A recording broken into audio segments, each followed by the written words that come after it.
El exec, el exec, el exec. El Vélez, el Vélez. El fenómeno que todos quieren ser. El chamaquito que no pueden entender. How we doing, guys? Welcome to episode 119 of the Exec Talk podcast. I'm your host, Del Velez. How are we doing? I hope you guys are great. And this week of July 4th, we're not there yet. Actually, my next episode, 120, will be coming out on July 4th, which is hilarious. But hope you guys are great. We had a great weekend of racing, especially racing, and an NBA free agency has officially started. The Panthers parade was rained. Not rained out, though. Everybody showed up. Everybody was wet. Everything was flooded, but they celebrated. And I got myself, a little something. When it gets here, I will wear it, but it hasn't gotten here yet. So like, subscribe, hit the notification bell, hit the comments, follow me on all my socials. Let's get it cracking. Let's start with Formula One. Okay? So, the Austrian Grand Prix for the last, 6 years, because he has 6 wins there. Verstappen has kind of dominated. It's the Red Bull ring, so it's expected, not expected, but that you would expect Red Bull to try to win at their home track and in their home country. So, coming into this one, I expected Verstappen to be pretty dominant. Going into the sprint, because it was also a sprint weekend, the third one of 6 this year. Going into the sprint, I felt that maybe there was a possibility that there could be some competition because of Lando and the McLarens and what they have been doing. But, again, I got taught that nothing messes with the Red Bull. So then we go to qualifying. In qualifying, Verstappen is putting 5/10, 6/10, 4/10, over people's great times. You think it's a fast time by Hamilton, a fast time by Lando, a fast time by Oscar Piastri, Sainz. And out of nowhere, this man goes on track and finds 4/10, 5/10. And you think bro, he must be doing something. This is the same track. His teammate has the same car and can't get above 5th. So is it the track? Is it him? Nevertheless, we get to the race. And I would say the race was 71 laps. So for about 60 laps, it seemed pretty, normal. Except one or two things. A few things. Lewis didn't really have the speed. They were slow on every tire. Russell was faster than Lewis. Lando was really fast. Oscar Piastri was really fast, but he would have been third on the grid, but track limits on the last lap of qualifying knocked him out of that spot. I believe he started 7th or 6th. But when I tell you the end and the order that the podium places was, decided, you're going to be flabbergasted. Because it was a battle between Verstappen and Norris. Verstappen had 8 seconds on Norris when he had to take a pit stop. Norris had taken a pit stop every single time when Verstappen went in. Same lap. Didn't try to undercut, didn't try to overcut. Which is smart because if he feels like his car's fast enough, if they gain enough on pit road, it may be a mistake. Maybe his out lap is bad. Maybe his in lap is bad. We're talking about Verstappen, but you hope when you feel like you have sort of the car to beat him or that can beat him. So coming to the last stop, Verstappen takes 6.5 seconds. Lando takes, I think, 2.8, 2.6. That difference in delta, when they get out into the track, the lead goes from 9 or 8 that it was, with Norris on the tire for his car more than the tire that Verstappen had on his car. And you see Norris finally chasing him down. Now, you got to understand, Verstappen wasn't dominating to the point where he took a pit stop, got out, and was still first. He didn't have a 22-second lead.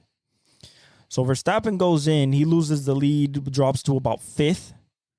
Norris comes in, same thing. So it's 5th and 4th, 5th and 6th. And now they have to battle through traffic in order to get back to the front. And as they're battling through traffic, and you see Verstappen battling through traffic, Norris is making headway. He's knocking. It gets to the point where he starts knocking 10th and 3/10 and 4/10. As he's knocking down time as the laps are going down. We still have a lot of laps left, 30, 25, 20 laps left. So then Norris gets to the back of Verstappen within DRS range and could not pass him. Now, 3 times Lando under DRS, coming from the straightaway, getting to turn 1 to build the momentum to get into turn 3. Verstappen definitely blocked.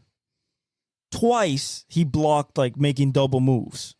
He wasn't going to get called for it because nothing happened. He kept forward, he got the corner, and Lando had to keep behind him to try again because there's 3 DRS zones. They're super long, but they're back to back to back. It's the straightaway going into turn 1, turn 2, all the way down to turn 4, and that's where, and then the next one, which is turn 4 to turn 5, all the way to turn 6. So it's all back to back. So you can build off of them, but you can't, you have to build. So you don't get them on the straightaway if you're not close enough. You get past turn 1, you going into turn 4 because it's not a straightaway. There is a slight turn, but it's flat. Like they take it, straight to the floor. So, you get about 190. You get to about 190, almost touching 200, and you hit turn 3. Yeah, you hit turn 3. Hoping that you can get side by side, or you're already your draft is so big from the DRS that you pass them before you get to the corner, hoping that you get most people have passed in the inside, but I've seen a lot of people, at least this race, go through the outside. It's riskier. There could be marbles out there. You could slip. The grip is not as great out of there, but if you have good tires and you feel like you have a good car, you take, you believe in your skills and you make it happen. I've seen Lewis and Verstappen, Norris, Russell make those type of moves before. So he blocks him twice. Norris is getting annoyed. But Norris is getting annoyed and also cutting down more time. So, he's in with DRS range, but the first 2 times he came from 8/10 back. The next time where the thing happens, where he's 6/10 back. And he's gaining and he's gaining and he's gaining after turn 1 and gaining. And he gets beside him, gets on the outside. He gets his wheel right crossing Verstappen's rear left. And as soon as that happens, Verstappen just veers to the left, kind of pushing Lando, basically trying to push him off track, but subtly.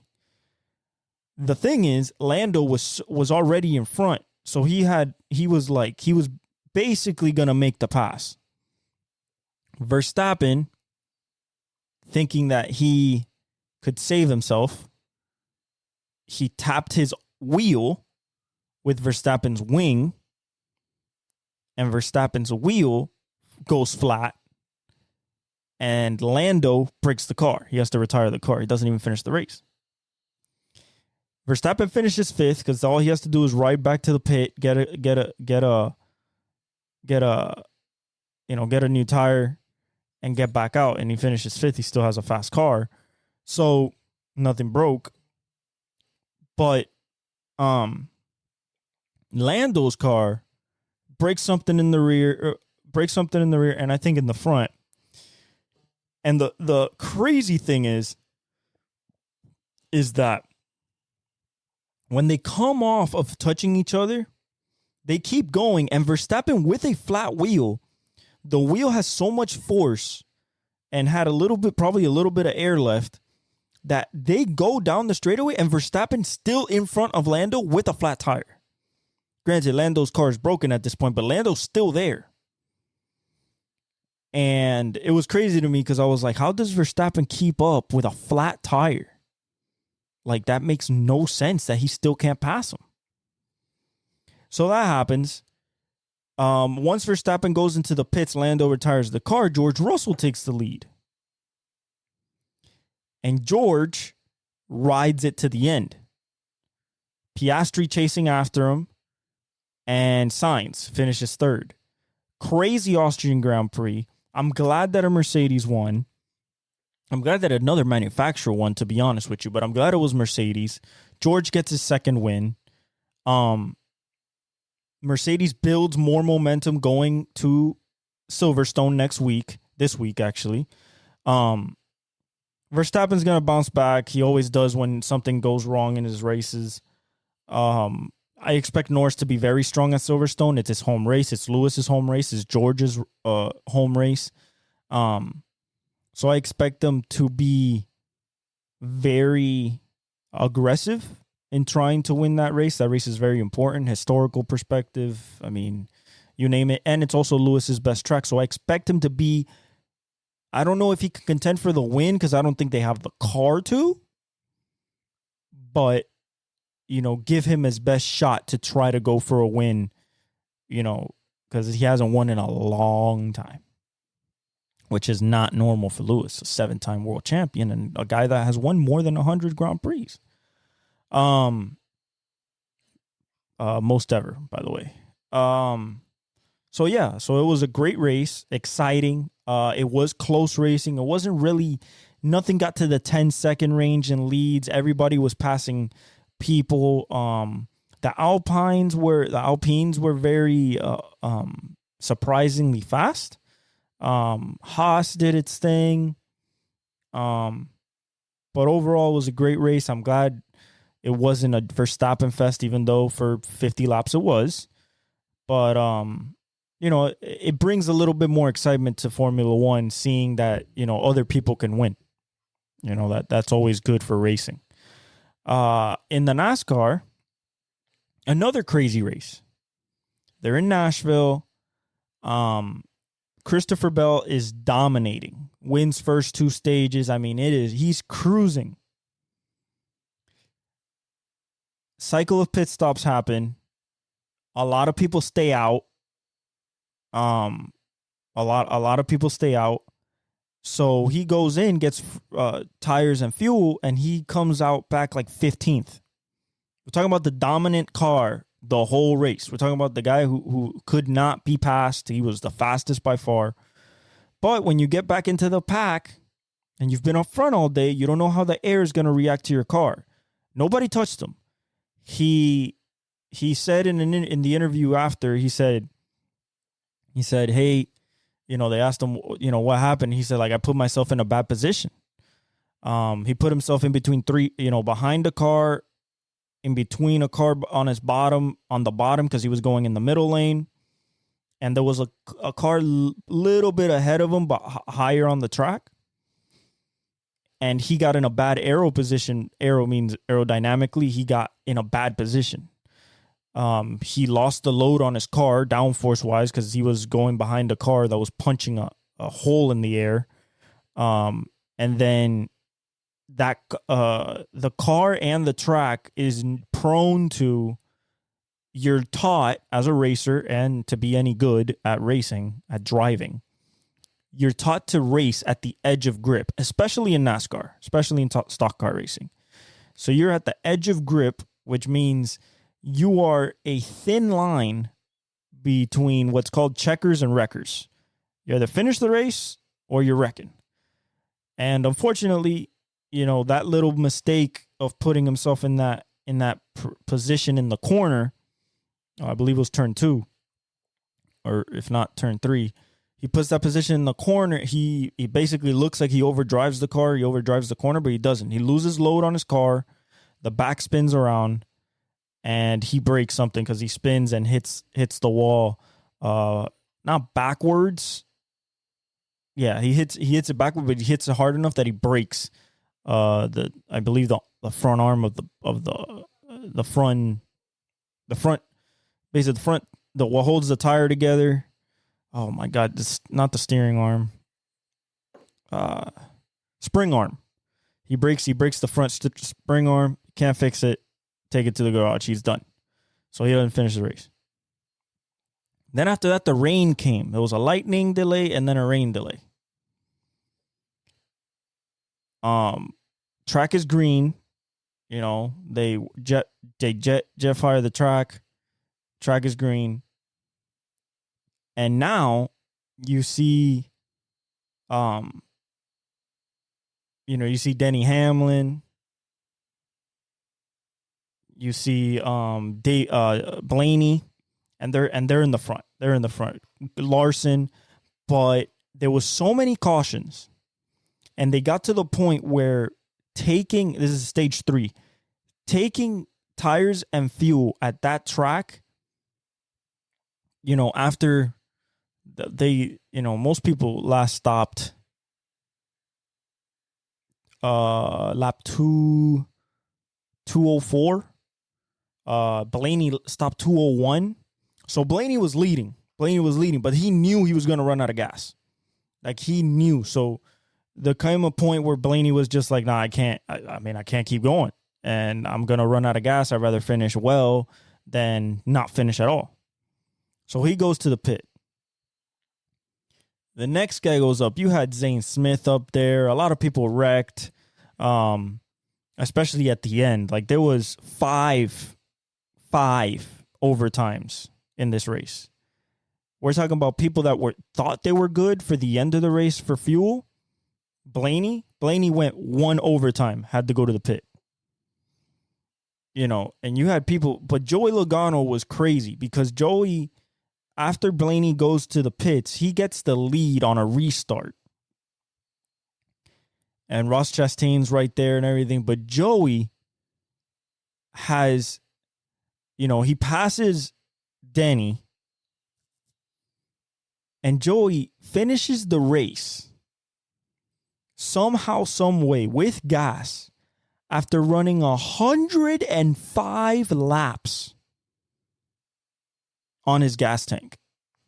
You want to talk about saving? Good job. That's like Scott Dixon saving right there. Like, that is incredible. 105 laps, that's incredible on a gas tank. And old tires, because they didn't take new tires. Old tires. And that was the predicament for the first 7 cars. Then you got the people that were at 220, that lapped at pitted at 221. So they had a little bit newer tires. They had more gas, but they just couldn't get to the front. People were still fast, even though they were running out of fuel. But, shout out to Joey Logano on winning a crazy, crazy race in Nashville. Next is Chicago. SVG is probably going to race in the Cup Series again to try to repeat and defend his Chicago street course win from last year. It's going to be exciting. Hopefully it doesn't rain. It rained last year. They ran in the wet. It was crazy. It was fun, but hopefully it doesn't rain. We've had rain the last 2 races in a row. They haven't gotten shortened, thank God. But nobody wants a shortened race. Nobody wants a red flagged race for lightning or rain. Like, we want a good race weekend. So, great race. Excited for this upcoming race in Chicago. And I would expect AJ Allmendinger, SVG, Martin Truex Jr., Kyle Larson. Those are going to be Ross Chastain, Tyler Reddick. Those are going to be the guys that I'm going to be looking at to win this race. The points is getting tight. You know, every race is one less race to the playoffs. And there's some big names that still are not in with a win or even in points. Kyle Busch, Martin Truex Jr., you know, former champions. Like, you know, there's people that still need a win to get in. Joey made it in. He needed a win, and he got it. So shouts out to him. He's in the playoffs. But that takes away one more spot of the automatic qualifiers. But yeah, now let's get to NBA free agency because it has been absolutely bananas. Okay, we're gonna fly around here. There's so much. I've literally been bookmarking and everything like that for hours since last night, since the big news at 3:30 a.m. With Paul George. So let's talk about. Let's just go in order of right now. So 3 hours ago, Woj, I believe it was Woj. If not, it was Shams. Let's see. According to Bleacher Report, Woj been dropping bombs all day long. So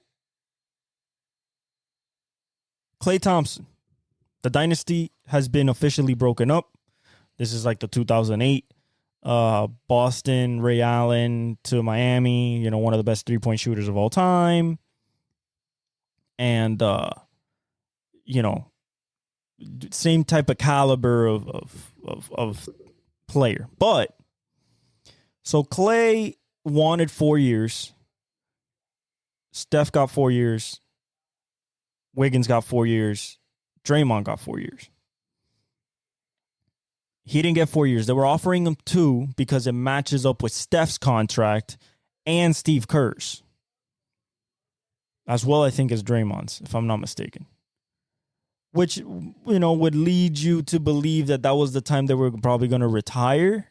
You know, 2 more years. That puts Steph at, he's 35, going to be 36, so maybe 38, which would be around the time where people start considering. But he's such a good player that, you know, he could, if he wanted to play into his 40s, he would be good, you know. I believe Klay is the same thing. With the injuries, kind of different for him. But so Klay goes to the runner-up of the NBA Finals this season, Dallas Mavericks, on a 3-year, $50 million year with a player option. It sends Josh Green to Charlotte, so he's gonna go over there and hopefully they don't flame out with Brandon Miller, and maybe LaMelo comes back, and you know they have Williams, and they have one would think a young squad that could do something, but you know Josh Green going to Charlotte is just basically like throw him in the garbage. Is essentially what that is. So Klay going to the Mavs.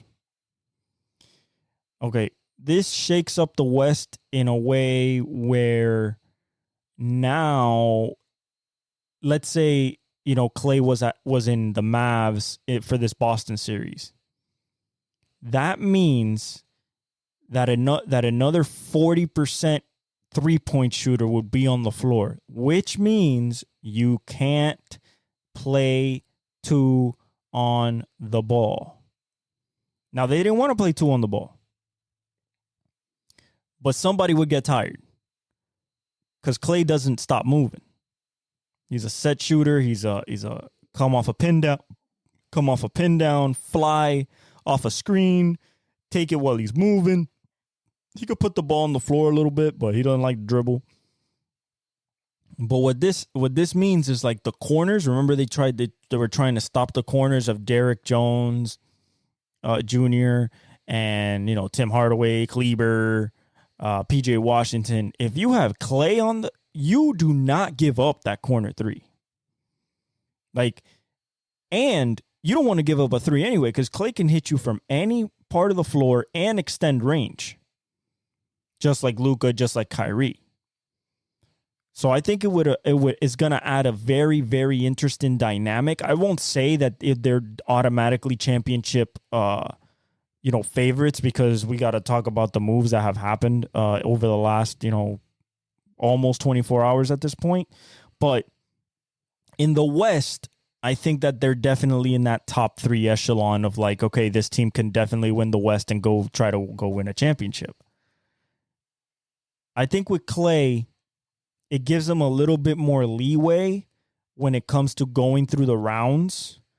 They don't have to rely on Luka and Kyrie. It could be definitely divvied out. But overall, I think it's a great move for the Dallas Mavericks. It's gonna hurt the Warriors. I mean, Pajinski's not gonna be Clay. It's just, Clay's a generational shooter. Top 5 all time. And I think for Luka and Kyrie, it's gonna add I think he's starting, by the way. I think it's gonna add a different level of comfortability of, okay, on the offensive end, doesn't have to just me barreling to the rim. Doesn't have to be Kyrie trying to cook somebody alive. We can run a set, and the shot that we get with Clay, we feel pretty confident that he's going to knock it down. He's been a 40% three-point shooter his whole career. He was 39 last year, 44 the year before that. The guy's insane.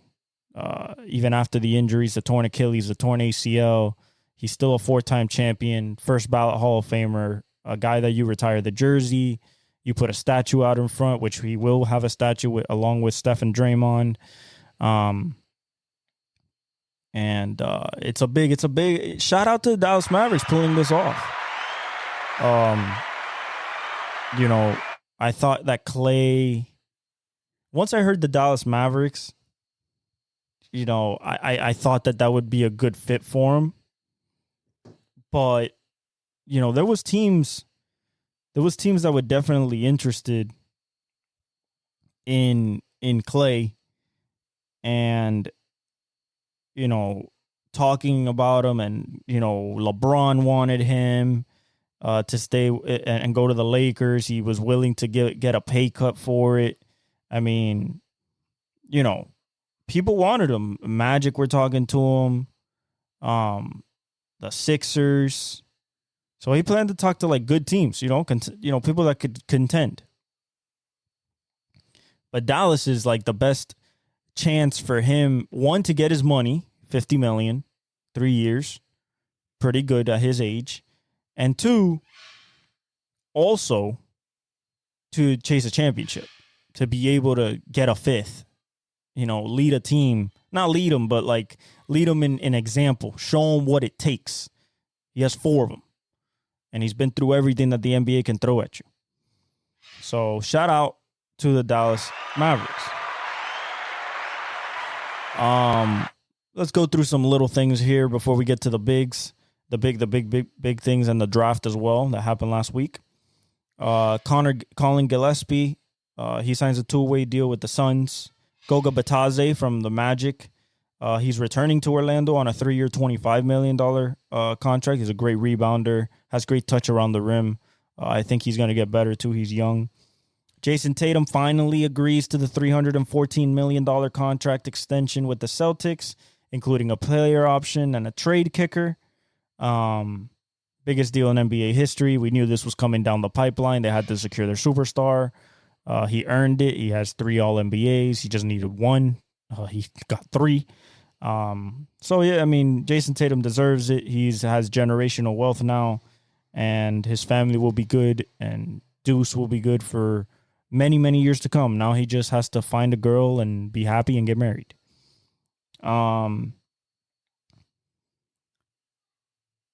Another thing is,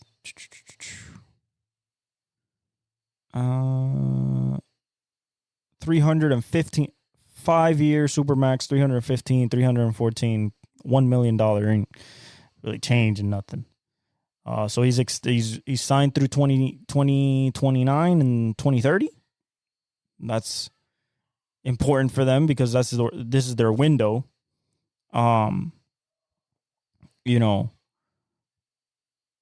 Eventually, what I expect is them to realize that paying the second apron is not worth it. And I believe they are over the second apron. I'm not sure. I don't think so because they would have definitely said something. But they are stuck with this team and the cap numbers that they have for a while. With Drew, with Jaylen Brown, with Jason Tatum now, and KP. And they just gave Derek White a 100 and tell you right now, 4-year, $125.9 million extension for Derek White. So Celtics this is the team. I don't think they'll have much of a bench, but this is the team.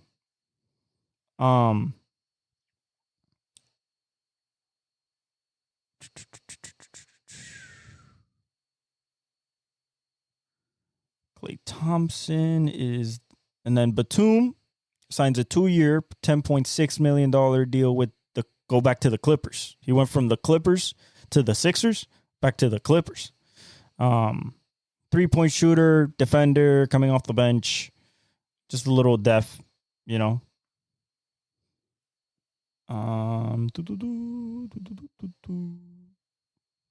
Another one, DeAnthony Melton plans to sign a 1-year deal with $12.8 million deal with Golden State. He's a defender too. He can shoot a little bit, put the ball on the deck. He's also going to be in the bench as well. Aaron Holiday plans to go sign with back to the Houston Rockets on a 2-year, $10 million deal. He's their backup point guard. He's pretty good. The Lakers offered Klay Thompson per year $20 million and proposed D'Angelo Russell to the Warriors in a sign and trade deal, and the Warriors declined, obviously. We don't want D'Angelo Russell back. So, absolutely not. Absolutely not. All right, let's get to another big thing. Isaiah Hartenstein is making nearly $6 more million than his former Knicks teammate Jalen Brunson. He signed with OKC. He got a DeLon Wright 1-year, $3.3 million deal with Milwaukee Bucks. LeBron is willing to lower his number, his contract number, and take less for DeMar DeRozan. It was DeMar DeRozan, Klay Thompson, and Jonas Valanciunas. I don't know why Jonas Valanciunas. I guess he wanted another big man. Luka Garza's returning to the Timberwolves for a 2-year deal, even though he's played almost nothing, not a lot of garbage time. Excuse me. Drew Eubanks has agreed on a 2-year, $10 million deal with the Utah Jazz. Backup center. Tobias Harris signing a 2-year deal with $52 million deal with the Pistons. They send him back to the Pistons, where he became the guy that was running the show. So they send him back to the Pistons, basically a trash fire right now. And the Pistons give him a $52 million deal. Let's see if the Pistons, with this little veteran influence, can get everybody Cade and everybody going in the right direction. Justin Minaya is returning to the Portland Trailblazers on a 2-way contract. He's like a bench player, barely plays. These are just things that Woj is just shooting out there.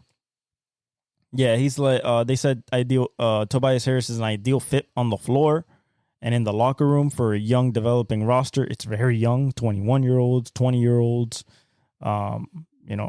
I think all the 19-year-olds are gone because Thompson was 19, but I think he turns 20.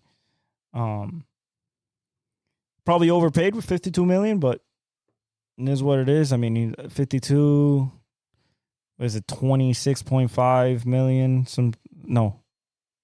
52 is $31 million a year. No, Josh, what are you saying, dog? No. 21. Listen, man, my math is not mathing right now. Okay. 2 years, $52 million. Okay. After that, Hardenstein goes to the OKC. That adds what they needed in this playoff run, which was interior size and offensive rebounding. Hardenstein is a great offensive rebounder and is a great defender inside, is scrappy, and can bang, unlike Chet. So this adds the needed depth at the 5 position that they needed in order to be tougher getting them rebounds. They probably won't get out rebounded this year as bad as they got last year. And this will help them, build, finish out that championship roster to go after it full go, thinking that, yes, we have everything we need.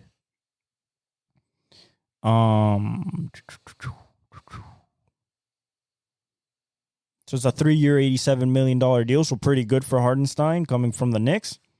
And going to the OKC Thunder with a guy like SGA, a guy like Chet, a guy like Jalen Williams, and they still have, you stuck Cason Wallace, and, you got so many Isaiah Joe. You have so many pieces to build around that it should be a seamless fit for him to, apply the role, stick to his role, rebounding, play defense, play hard, score sometimes in the paint, and just be an energy guy and a toughness guy. Next, Jalen Smith, the one for the Indiana Pacers. He's agreed on a 3-year, $27 million deal with the Chicago Bulls. Does this do anything for the Bulls? I don't think so. He's a 4-man that can shoot. He's not very good defensively. Maybe they feel like he's going to develop. We'll see. I don't know what the Bulls are doing still. DeMar DeRozan wants to leave now. So, it's tough over there in the Windy City. All right, let's get to the giant one. 3:30 in the morning. Philly acquires Paul George in free agency. They give him and Maxey.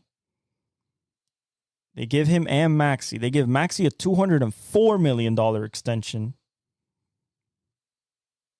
5 years. So he's going to be there a long time. I think he's just going to, he's just going to keep getting better. He's a Kentucky guard. That's what they do. He's one of the fastest guys in the NBA, if not the fastest. John Morant and De'Aaron Fox have probably something to say about that, as well as Ant. But it's a great sign for them because, that is their blossoming star into superstar maybe. And then you add PG. Now, the contract is $629 million between Embiid, PG, and Maxey now. Just like the Celtics, a lot of top heaviness. So let's talk about the PG contract. They give him a 4-year, $212 million max contract. The Clippers did not want to give him the 4th year. That's why him and the Clippers just didn't see eye to eye. They don't want to give him the 4th year. They were willing to give him 3. He didn't want 3. He wanted the long extension. He wanted to stay in LA. But once he saw and his team saw that was not going to be possible, they went ahead and quickly started. Paul George met with late last night with the Philadelphia contingent, Philadelphia 76ers contingent, including Dr. J, I imagine Morey, Coach, and Frank Vogel, and and hash this out. 4 years, 212 million. I think it would be around the range that maybe PG would be looking to retire. So maybe he finishes his career with the 76ers. But this is a win now move. This is the Sixers going all in, thinking that they have everything they need now to go for this push. They are third in the odds now for the championship. It's Boston, Denver, 76ers. The biggest thing about this team, and we're going to talk about it so much during the season, is health. So I applaud them for swinging big for Joel Embiid. But at the same time, you got to be like this, because in 3-4 years, we can look at this and it didn't work. No championships, didn't get out of the Eastern, if you make it to the Eastern Conference Finals, didn't get to the finals. It's very possible. Was always hurt. Lost in the first round because they were hurt. Lost in the second round because they were hurt. Maybe make it to the Eastern Conference Finals, maybe a finals, and then somebody gets hurt or underperforms. I could see this going wrong, but the way PG played last year, playing 78 games and really healthy looking himself, Joel Embiid is the big factor now. I'm not worried about Tyrese Maxey. He's about to be 20. He's 23. He's about to be 24. Super young. So I'm not worried about Tyrese Maxey. I'm worried about Joel Embiid and them knees, them ankles, legs, everything that has to do lower body with him, because that's where everything goes wrong every single time. Besides the face bone 2 years ago, everything goes wrong in the feet, because of his weight and the way he moves in the knees. So if they're healthy, absolutely they could win a championship. Absolutely. Like, it's not even a question. They have too much talent. Those top three are 35 a game. In this team, maybe 25 a game, or maybe 22 with PG, with a great defense. And then Maxey could be 25, 26, 28 a game. He was 26 a game this last season. You don't think he's going to go up? Maybe 28? Maybe Embiid takes a little step back, but I still think he wants to be a 30-point scorer. So if PG takes a little bit of a sacrifice just to save him, just to be the best defender on that team besides Embiid inside, on the perimeter, I think it's a absolute great addition, great fit, and I expect them to be contending for years to come. Health is just the issue.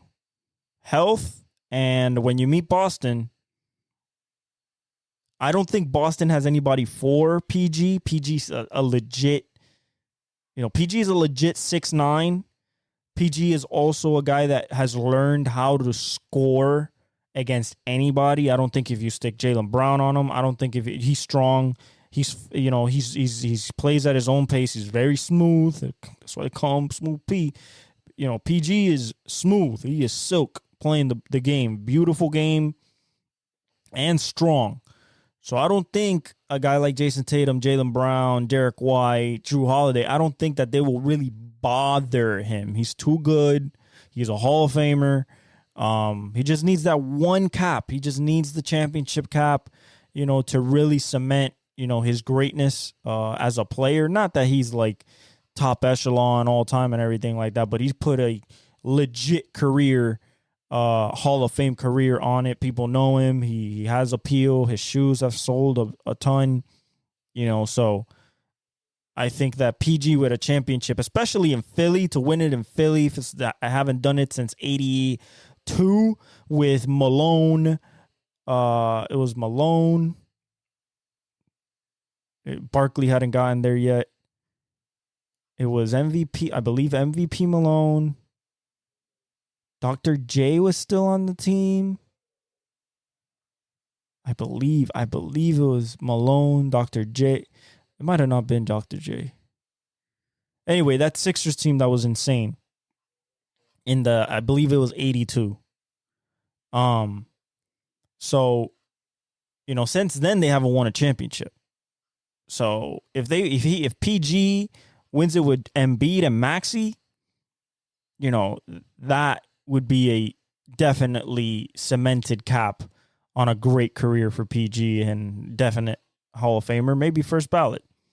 The Thunder with Aaron Wiggins, they've agreed to a 5-year, $47 million deal. They denied his $2 million team option. He receives $45 million in new money. With a significant raise this season, Thunder lock in their key rotation piece on the long term. He can shoot, play defense, plays hard. He can make a bunch in a row. He could put the ball on the deck. So he's a great bench piece to come into that second unit and kind of stabilize the offensive defensive end, along with Isaiah Joe. And now with Hardenstein, I think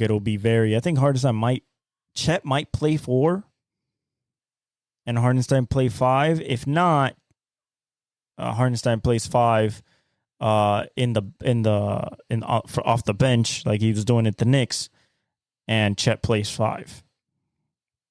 Okay.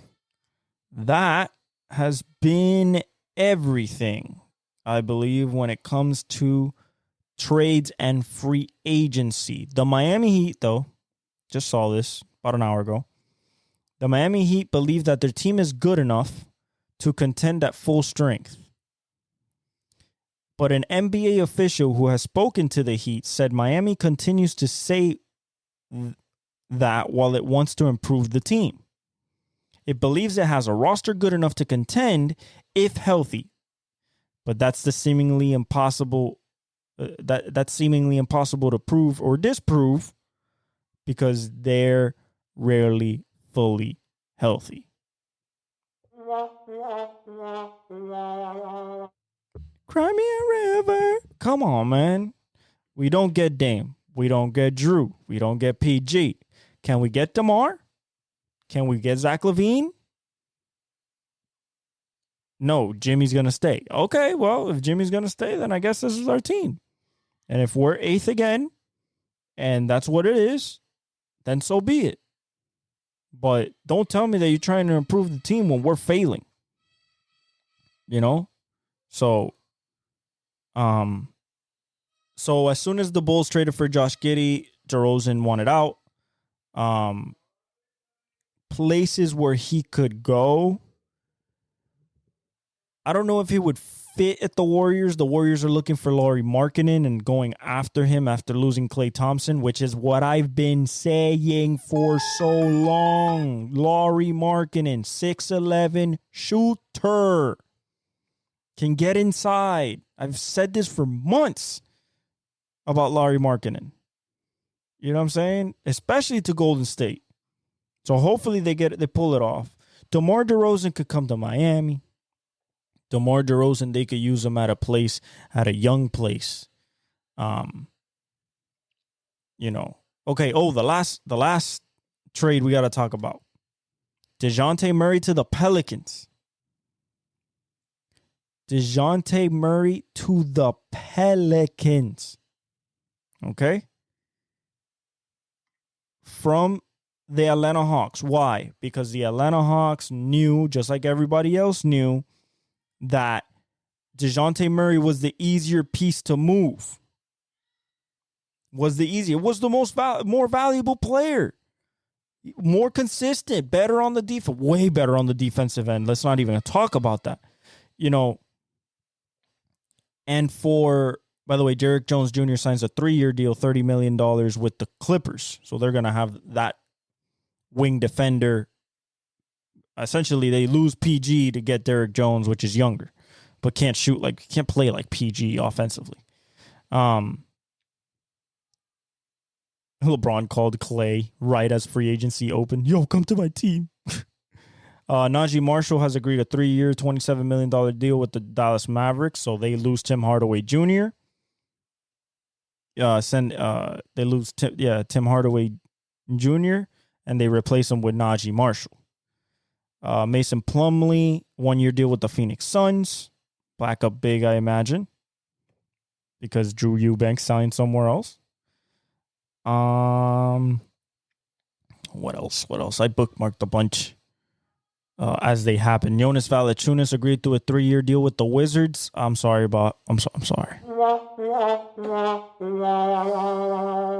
I am so sorry, Jonas, but it's time to go to purgatory, my friend, and you're not going to like it. It's bad. It will continue to be bad unless there's a silver lining, and I don't see one. So, unfortunately, this might be your last stop, and it might not be pretty. Now, New Orleans losing Jonas Valanciunas, they use a guy that can space the floor from 3 at the 5 position. So get bigs out, and you lose a great offensive rebounder. But you need a better defender inside. He's too slow. He can't get out to shooters, and that's the game now. So it's a very tough thing to deal with. Wemby gets Chris Paul after the Warriors waive Chris Paul in order to open up $30 million in cap space. What do I think about this? I think that Chris Paul would be a incredible addition to the Spurs. He plays the point guard game like a Tony Parker, just better because he's better than Tony Parker. Doesn't have a chip, or chips. Tony has 4. But he has so much knowledge, and it's not going to be like last year where the only guy that would throw the ball inside would be Trey Jones. It's not going to be Sohan. Like, Wemby will average close to 30 this year with Chris Paul as his point guard, just because, like, anytime he's inside, he's going to get a lob. He's going to get opportunities at the 3. He's going to get opportunities in isolation. And he has a scorer with him that they have to, watch out. And I think he'll be great for Devin Vassell and Trey Jones. And also, when they picked Stephon Castle at the 4th pick, I was pissed because I was like, that makes sense. That makes sense. Unfortunately, the guy that I loved in this draft goes to the team that is the most boring team in the league the last 25 years playing wise, and have some of the most boring uniforms, to be honest, in the league. But nevertheless, Chris Paul, $11 million 1 year. He's old. He's probably going to try to win a championship. If not, just give Wemby game for this year. Try to make it deep in the playoffs or make it to the playoffs. Show him what that's like. And then probably retire because he's 38 years old. The Clippers. The Clippers late last night have announced that Paul George has decided to sign with another team. And the 76ers were the leading suitors, and then the deal happened. Eric Gordon signs with the 76ers. Cade Cunningham, they give him the 5-year, $226 max rookie extension with the Pistons. They had the lockdown motorcade. That's his nickname. I hope that this upcoming season he is more determined to get better with his handle, pass better, and overall start molding his game. Since he is an engine, start molding it like a Tyrese Halliburton. Start molding it like a Luka, like a James Harden. Like, start molding your game into the player that you want to be. Because right now, he has to improve his shooting, improve his handle, his decision making, because he's averaging 3.5 or 4 turnovers a game. That's bad. He has a young team. He has Tobias Harris now. Maybe he can teach him a couple things, but they had the 5-year max rookie extension that was coming. He's their superstar. Picked him number 1. Has shown more than enough to show that he is that type of guy. So, shout out to Cade. KCP, another giant move. KCP signs with 3 years, $66 million deal with the Magic. Now the Magic has a legit 3-point shooter outside, 40% the last 2 years. In addition to Paulo Franz and whoever you want to play at the other, Wendell Carter Jr. and whoever they want to stick at that, at that 4 spot, whether that's actually, that's Franz. Paulo's at the 3. KCP would play the 2. The 1 would be either, you got Terrell, you got Suggs, Jalen Suggs, Anthony Black, which I think might be Anthony Black in his second year. The defense upside is so great that he can get better at shooting, but the defensive lockdown defense that he has going for him possibly will put him in the starting lineup. If not, it's going to be Jalen Suggs, and that's amazing too. And then they have a lot of interchangeable matchups. But with KCP, what it gives you, especially in the East, you could put somebody on Brunson, put somebody on Dame. You can put somebody on Maxey. You have an option or options, because Franz and Paulo are great defenders, but you have options on the perimeter besides Anthony Black, and him and Anthony Black I think would create a great, and even with Jalen Suggs as well, like a great defensive backcourt, especially him. Already won the championship, knows what, has 2 rings because he had one with the Lakers. Knows what it takes, especially defensively, will shoot the lights out, and I think it's a great move. It's a bad move for the Nuggets, but they don't want to be up against the second apron. They believe that Braun is going to be the next KCP, but he doesn't shoot like him, so we'll see what happens there. KCP is an elite defender, and I think the Magic getting him veteran-wise is absolutely huge. Veteran, championship pedigree, a guy that will listen to and really start getting that Orlando Magic team really buttoned up for this next playoff run that they're going to make this year, because I think they're making the playoffs for sure and probably in the top 4 teams, if not top 6 for sure. Kevin Porter Jr. He played for Greece, played really well. He gets a 2-year deal from the Clippers, including a player option. So maybe they believe that he's a scorer now, that he can, play his game, the one that was coming out of the draft and stuff. He's young, so maybe, they want to see what's that's like. Maybe they feel like maybe they can find another shooting guard there, but we'll see. Andre Drummond signs a 2-year, $10 million deal with the Philadelphia 76ers. You see the acquisition of proper talent. Offensive rebounding is off the charts for Drummond. He can give you points in the paint if you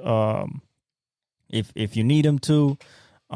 He's old, but he still can rebound his ass off, and he's one of the best rebounders of all time. And in the 76ers system with Embiid, it's going to be very tough to dominate them on the glass. So good move for the Sixers and their depth. Let's see. Neemias Queta, the one for the Celtics that doesn't play or hasn't played since he got drafted, basically, has agreed on a multi-year deal to stay with Boston. I guess they're going to develop him. Clippers are actively working on trading Russell Westbrook. They still haven't done it. They still haven't traded him. I don't know if he's tradable. Let's just be honest. In that regard, I don't know if he's tradable. They gave James Harden a $70 million deal with a player option in year 2 to James Harden. So they keep him 2 more years with a player option for year 2, whether he opts in, opts out. So it's gonna be James Harden and Kawhi now,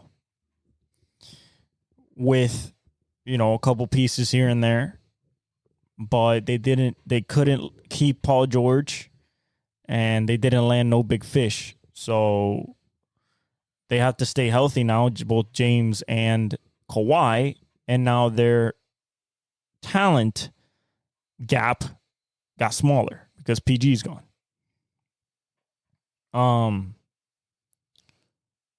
What else? Kevin Love, 2-year deal, $8 million to go back to the Heat.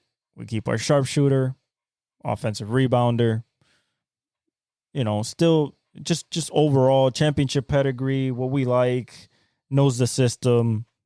This is just to keep our depth in our bench. They waived Chris Paul.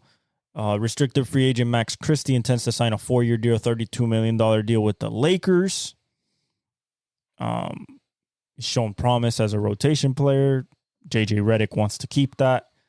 He likes what he's seen. He said it on his podcast before. He's probably going to give him more minutes. Probably going to leave him in the rotations as in the bench, and then maybe get to a starter level. Maybe. We'll see. The new NBA salary cap is 140.588 million.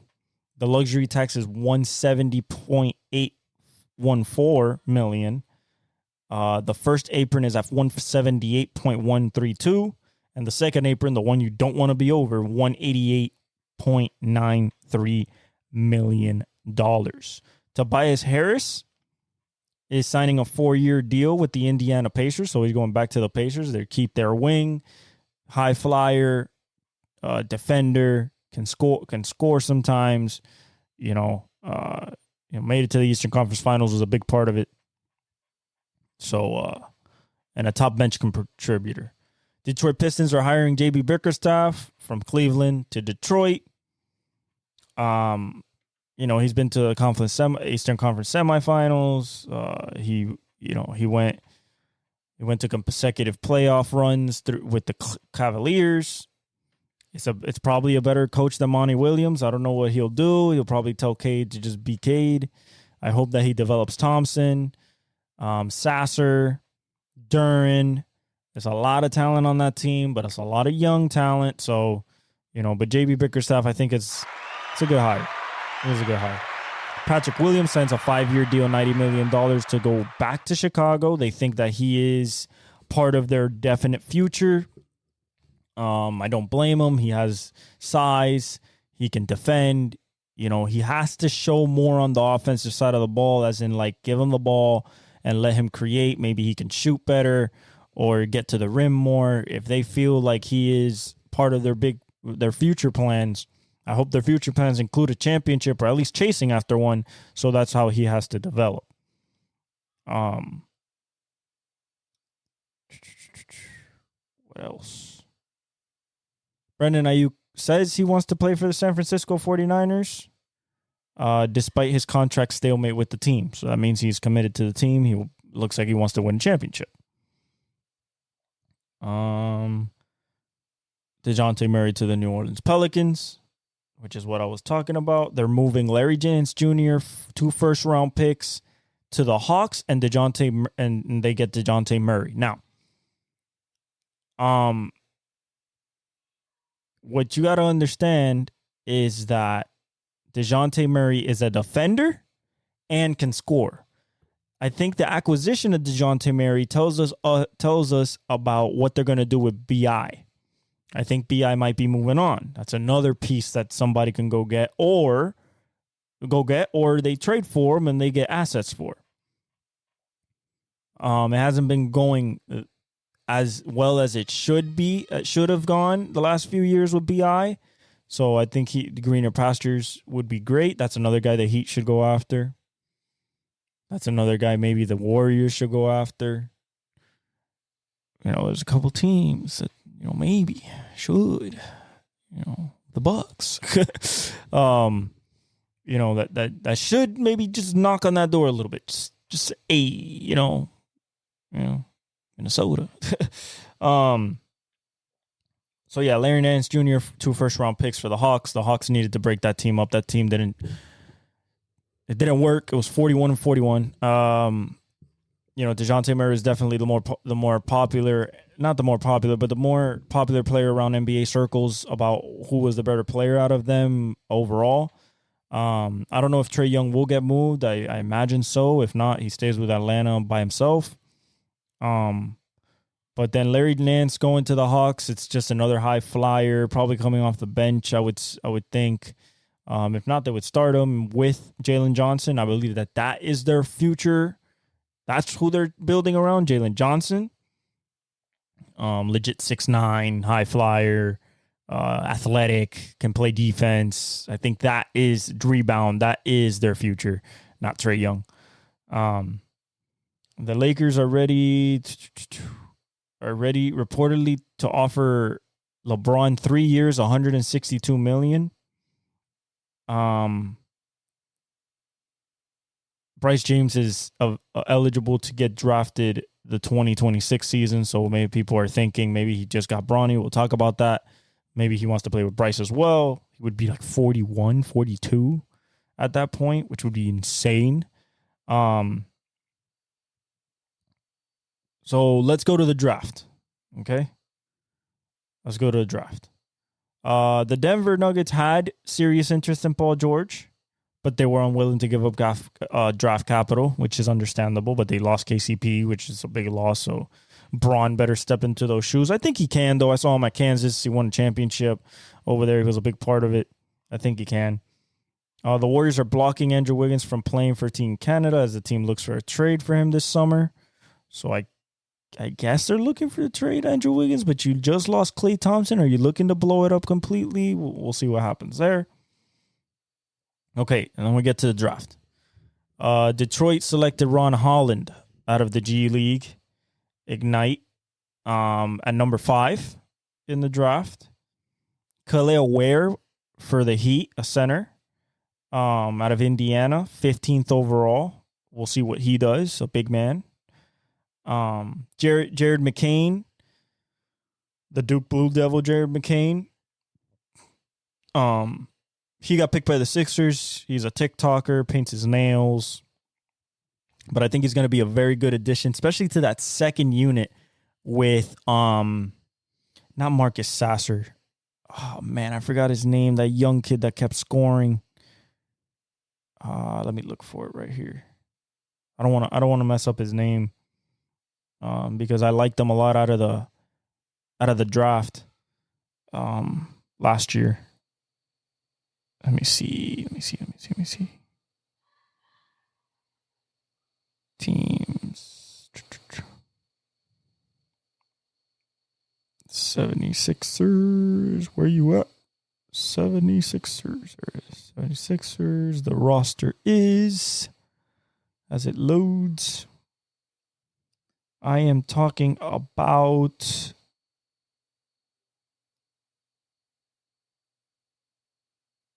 where is this kid? There's Ricky Council Jr. That's one of them. KJ Martin, Tyrese Maxey, Bona, Jared McCain. Yeah, I believe it was Council the 4th. I believe that's what I'm talking about. You know, he's a little spark off the bench there, so I think him and Jared McCain would play a really big part. Jared McCain can shoot. He can defend. So I think as a guard, I think he'll be pretty good with the Sixers, especially now with PG. The Lakers got Dalton Connect at the 17th pick. This guy was projected to go in the lottery. Scored 35 plus 7 times, 35 plus 7 times in his college career, was the ACC Player of the Year, the SEC Player of the Year, was incredible in the tournament. He had connect rules in the SEC, like Jordan rules, but connect rules. And JJ Redick just makes a smart move. I got to give it to him. First move as a coach. To bring in a guy like this where it's a way better Austin Reeves, better shooter, better handler, you know, just a better offensive player, has size, has to work on the defensive end a little bit, but is willing to work on that end. And it's just a guy that is a wild card. When you put him in, you know he's going to look to score. If his game translates, which it should, he plays like Luka when you're going inside and the type of layups he gets and stuff, and his own pace. He's athletic. He can jump. I think it's a very, very, very good pick and a steal for the Lakers at 17 to get Dalton Knecht. I was pissed when they got him, considering that the Heat had the 15th pick and they could have picked him. That's just saying. Cleveland Cavaliers agreed to a 5-year deal with Kenny Atkinson. Terrence Shannon, the great scorer from, I believe it was Illinois. He goes to Minnesota in the 27th pick. And also, Rob Dillingham was picked 8th and got traded to Minnesota. That was incredible because that is a guy that comes off the bench, can be a spark plug, can develop into your 2 to play alongside Ant and be a scorer, kind of like a Kyrie-ish type of guy for Luka, except younger than the superstar, so he would be younger than Ant. It's a great pickup for them. I loved the move, loved it, absolutely loved it. The Jazz picked Isaiah Collier, the number 1 player in the country coming out of college last year, that went to USC to play with Bronny. They picked him 29th. I think that the Jazz with Keontae George and Isaiah Collier now have a future backcourt. They still have Colin Sexton. We'll see what happens there. Maybe they trade him, maybe they don't. But I think Isaiah Collier would be a very good addition with Keontae George in that backcourt. Minnesota traded Wendell Moore Jr. and the 37th pick of today's Day 2 draft to Detroit, sources to Detroit. Lindy Waters got traded from Oklahoma City to Golden State for the 52nd pick. AJ Griffin, remember I've been talking about AJ Griffin since last year, since he got drafted out of Kansas. He got traded out of the purgatory of Atlanta. He got traded to the Houston Rockets. I expect them to use him in some lineup, whether it's off the bench with Cam Whitmore or if Cam is starting, play him off the bench, or maybe out of Duke. Sorry, not Kansas. Whew, my bad. Brain fart there. Out of Duke. He's like 22 years old. He's still young. He can score. He can rebound. He can defend. I think that he's going to develop in the Houston Rockets system with Ime Udoka. I expect him to do big things. I like that kid. He just didn't see playing time because the Atlanta coaches didn't want to play him. I don't understand. I think he's going to blossom. Really good move for the Rockets. The Phoenix declined Eric Gordon's $3.4 million option, so he goes to... Oh, man, did I say where he went? Could have sworn I did. Let me see here. I saw that he went somewhere. I just don't remember. I might not have it here in my bookmarks. Let me see here. Eric Gordon.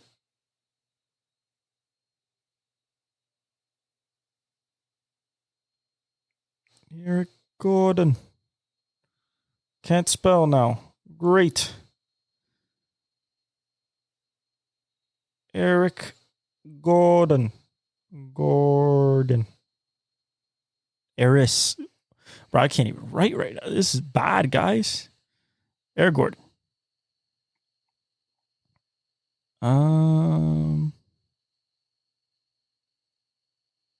At this point, I haven't seen nothing. I want to go in topics, Eric Gordon. No. Anyway, I don't think Eric Gordon is on the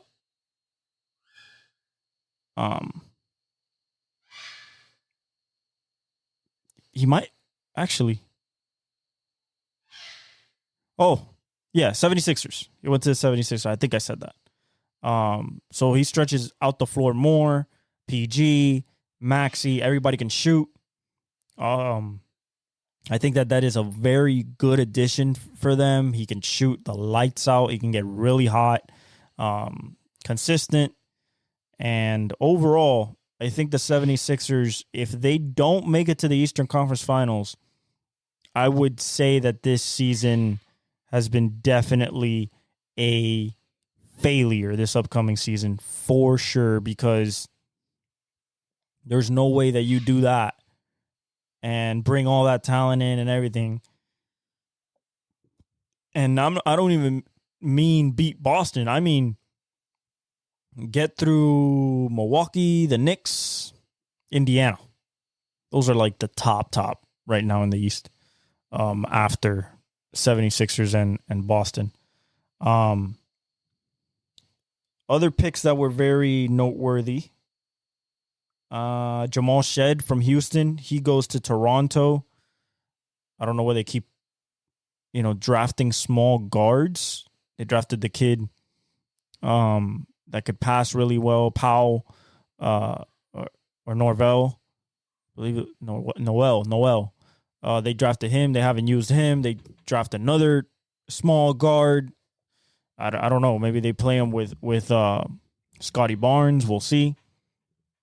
The Nuggets traded Reggie Jackson to the Hornets for 3 unprotected second-round picks.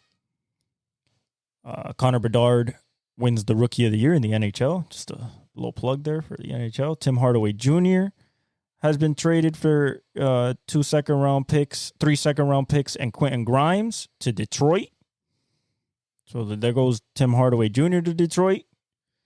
Emmanuel Quickley is just another shooter, another veteran presence.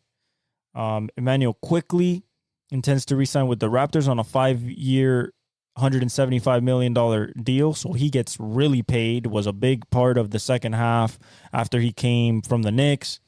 They think that he's a piece for the future. So 5 years, definitely says that.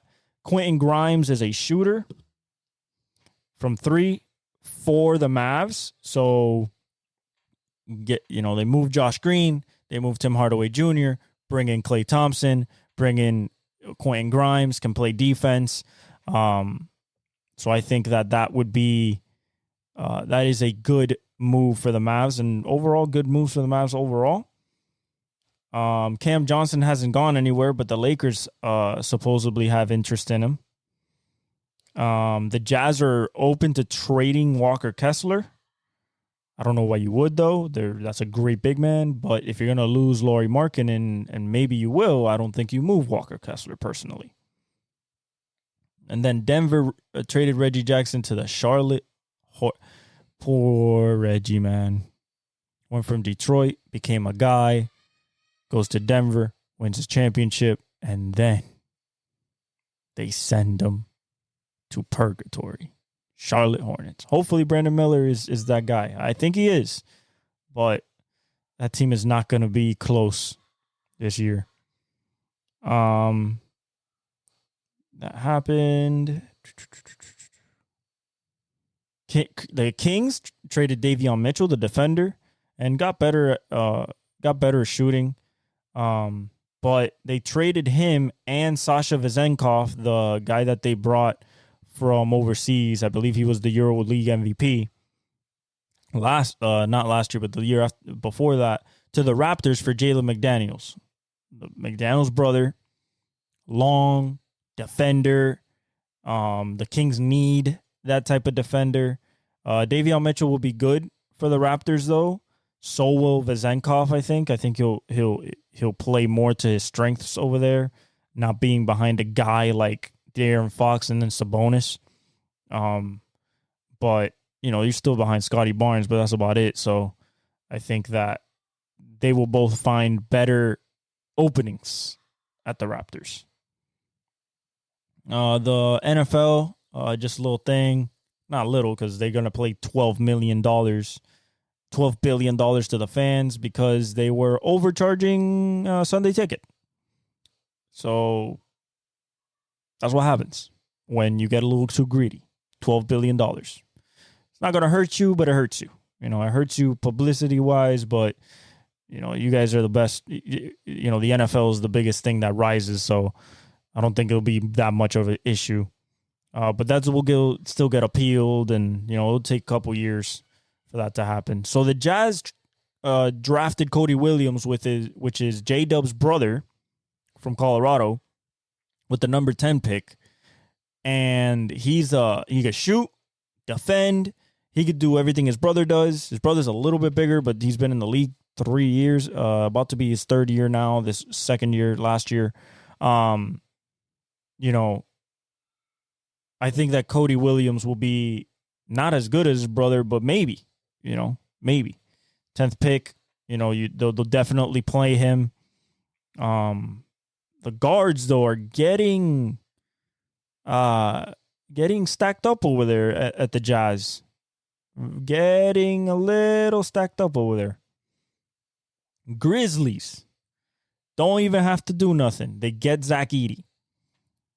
With Adams hurt, Clarkson sometimes hurt, you get a 7-4 two-time player of the year at Purdue, national champ, and what you really get is a 7-4 dude that will protect Ja Morant.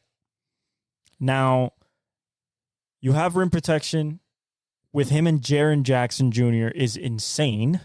I don't think they'll play him on the floor, but he has to somehow show that he can get down the floor.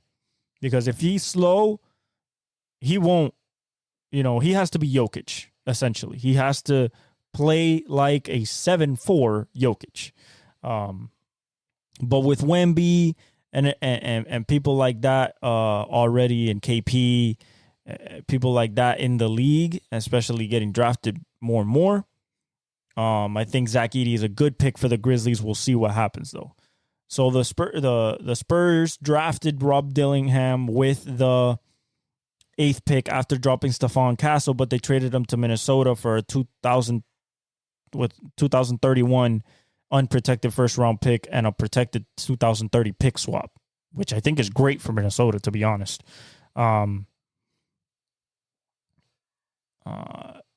Like I said, I think he'll add scoring. He's a great scorer. He's a fireball scorer. He can come off the bench and quickly just go off. So I think he'll be very good. And Minnesota, with the addition of that, if he blossoms even a little bit, they could be serious contenders again. Donovan Clingan. Not the national.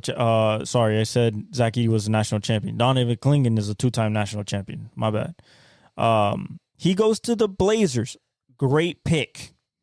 They need interior size. 7'2", can rebound, score, is very, very active. I think that him with Scoot, Shaden, Anthony Simon, I think that is a good core to start building around. Now you have your big man, you have your starting point guard. You have to decide who's your starting shooting guard, whether Anthony Simons or Shaden Sharp, because, unless you play Shaden at the 3 and get somebody at the 4, maybe a Murray, not Keegan, but his brother, Chris, I believe it was Chris. Now you can really play around and you could divvy up the scoring and you have presence inside for the defensive end because they didn't have defense last year. So, very good. Ron Holland goes to the Pistons, another scorer, a guy that they think will probably has that type of ceiling next to Ivy and Cade, Thompson, Darren. It's tough. It's a tough rotation, just like the Stephon Castle pick for the Spurs. Now with Chris Paul, tough rotation with Trey Jones. Like, what are you going to do? Are you going to start Trey Jones? Are you going to start Keldon Johnson? You're going to start Stephon Castle? I hope they start Stephon Castle. He needs to develop quick. I feel like he could be a Rookie of the Year candidate. And if he wins it, I wouldn't be that surprised. Reed Shepherd goes to the Rockets, 3-point shooter, a legit 3-point shooter, 45%, or 52% last year at Kentucky. He was a freshman. He came off the bench just like Rob Dillingham. He'll be a legit addition to the Rockets. Probably they're hoping that this is like their Klay Thompson is what they're hoping for. He has legit athletic ability, can jump, 40 inches. I think it's going to be a very good addition. I don't know where he fits, though, because you're talking about Van Fleet, Jalen Green, Cam Whitmore. It's so many different things. Like, you still have Sengun. They said they were going to probably move him. They didn't. So, very interesting with Reed Shepherd there. But I think he'll be a great addition and a good NBA player for years to come. Good in the defensive end, too. He steals the ball like crazy. Alex Sarr goes to the Wizards to go play with Bilal Coulibaly, Kuzma, Jordan Poole, I think, is a great addition. They probably think that this is the next guy for them. Probably not, because this draft was not about guys. Maybe it's a 3 or a 4th option. But he's tall. He has skill. He has to develop a little bit. He did great in France. But we'll see what happens with the Wizards. And then Zachary Ricochet goes to the Atlanta Hawks, probably to take the spot of DeJounte Murray. He has skill. He still has to develop, though. 3 French guys go in the top 7, 2 back-to-back with Ricochet and Alex Sarr. So they're definitely starting to percolate in the league. The tall, lanky. We'll see how they do. Victor's still certainly experiment number 1 and probably the best one out of all of them, but we'll see what happens. That was the NBA draft. Let's talk a little bit about baseball. Garrett Cole had a great outing yesterday. The Euro Cup has been crazy. France beat Belgium on a crazy goal today. I expected France to win. Portugal wins in penalties. Their goalie has 3 saves in the penalty shootout. Cristiano could have won the game at the 104th minute, but he missed a penalty kick, and he was devastated about it. But they move on to the quarterfinals against France. They ran 3-0 on penalties. 3-0. That means the first one, the second one, the third one was stopped by the goalie, Diego Costa, of course. Tomorrow, you got Romania versus Netherlands. I expect the Netherlands to win that. And Austria versus Turkey. That's a tough one. I'm going to go with Austria to win this game. Because I believe that Austria has better players. That's just me, though. That's just me. I'm going to go with Austria. I'm probably going to eat my words, but it is what it is. Then we have Copa America. USA lost against it was sad. Okay, it was sad to watch the 2-1 loss to Panama because we had chances. We had at the 18th minute, we lost that game because we got a red card on the stupidest, most immature, what are we doing? What are we doing? Why? We have that game in hand. We scored the 22nd minute. I believe it was Balogun. He scores in the 22nd, but then Timothy Weah decides to get a red card in the 18th minute. Like, come on, man. Then we play with 10 men for 75 minutes, defend great, and then give up the equalizer. And then they score again in the 83rd minute, and we lose. And now we have to win against Uruguay today. Yeah, I don't think so. Uruguay beat Bolivia 5-0. Colombia beat Costa Rica 3-0. And Brazil beat Paraguay 4-1 on Friday. Saturday, Argentina beat Peru 2-0. Canada and Chile tied 0-0. Sunday, Mexico and Ecuador tied 0-0.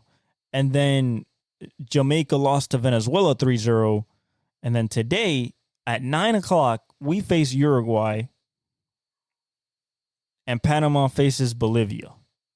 Panama's going to probably win that game. But the USA are going to lose against Uruguay. We have no shot. They're 15-time champs.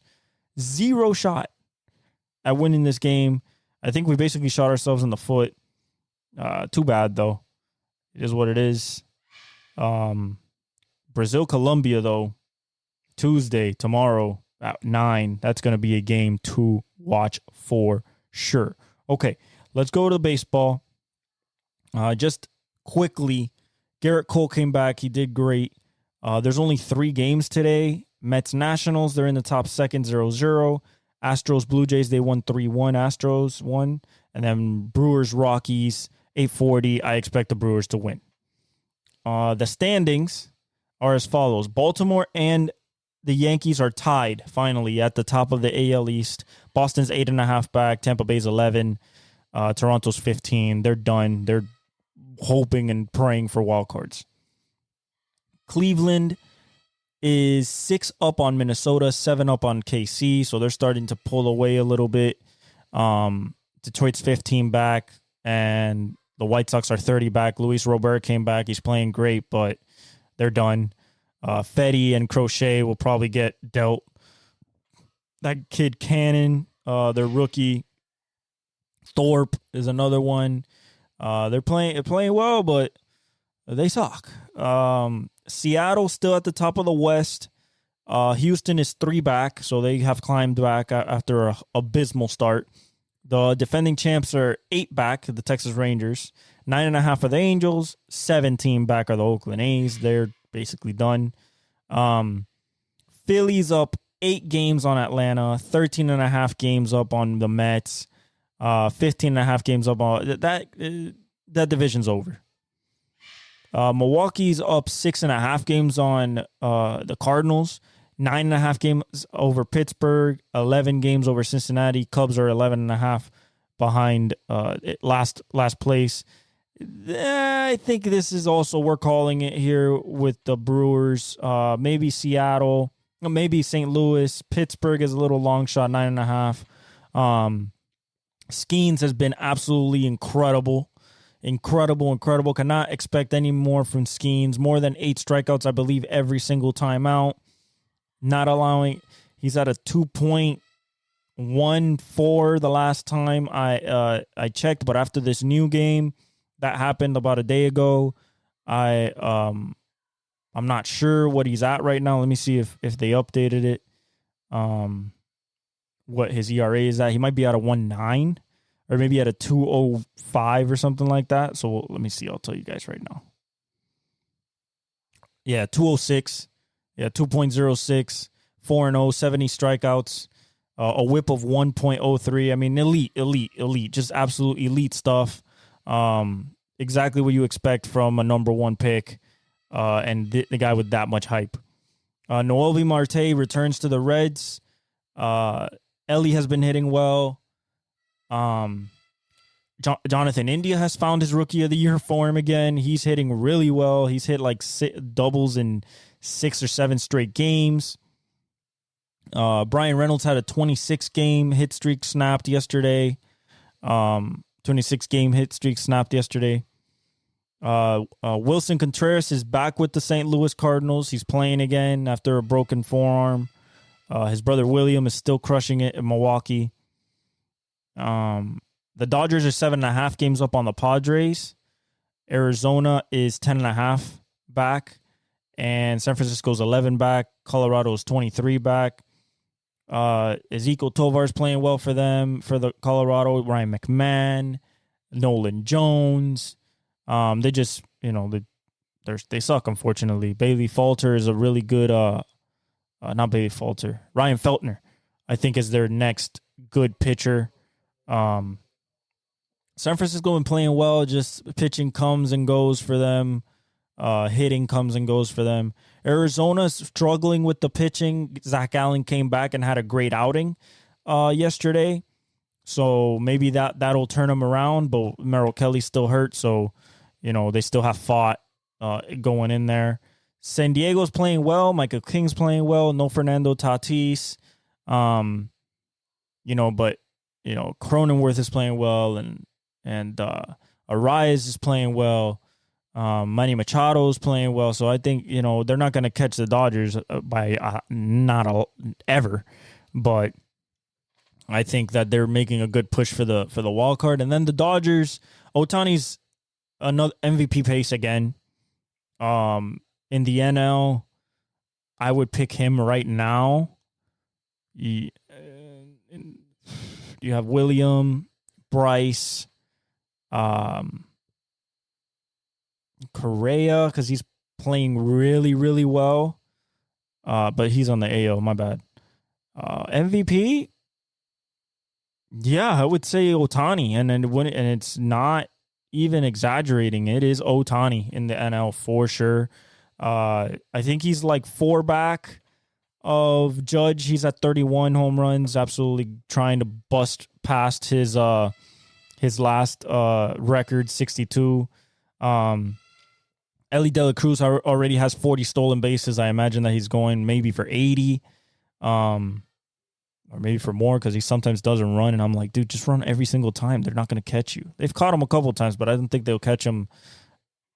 85, 90% of the time, I don't think they'll catch him. Yamamoto is hurt, but Scherzer came back. He rebounded in his 3rd start. Garrett Cole came back. He rebounded in his 2nd start. So we're getting back the pitchers that were getting hurt. We still need Kershaw. Bobby Miller's back for the Dodgers. They're waiting for Mookie to get back. He should be, next 2 weeks, he should be good to go. But I think the Dodgers are really like ahead of schedule. Not ahead of schedule. This was expected. In the wild card, though, you have KC holding the last spot in the AL, with 1 point, with Boston Red Sox being a game and a half back of them. Houston being 3 games back, Tampa Bay 4, Texas 8. I think it's over right there. It goes Texas 8, Detroit 8, to Toronto 8. So Yankees are 7, are clearly going to be in there, regardless if it's Orioles or Yankees. And then Minnesota has a game on Kansas City. In the NL, which is crazy, Atlanta Braves have a 3.5 game lead on the first wild card spot. San Diego Padres have a half a game up on St. Louis, and St. Louis has a 2 game lead on the Mets, and a 2.5 game lead in Arizona. 3 games above San Francisco, 3 games above Pittsburgh, 4 games above the Nationals, 4.5 games above the Reds, and 5 games above the Cubs. I think all of them are in it still. Anybody's game. Yes, Atlanta, San Diego, with the talent, you expect them to be there, but the St. Louis spot can flip-flop every day, and it has. Other than that, I love you guys. Thank you for sticking around. I know it was a long one. We had the draft, we had racing, we had an NBA free agency, baseball, Copa America, Euro Cup. So I love you guys. Thank you for all the support. Like, subscribe, hit the notification bell, hit the comments, follow me on all my socials. I love you guys, and I leave you with the outro.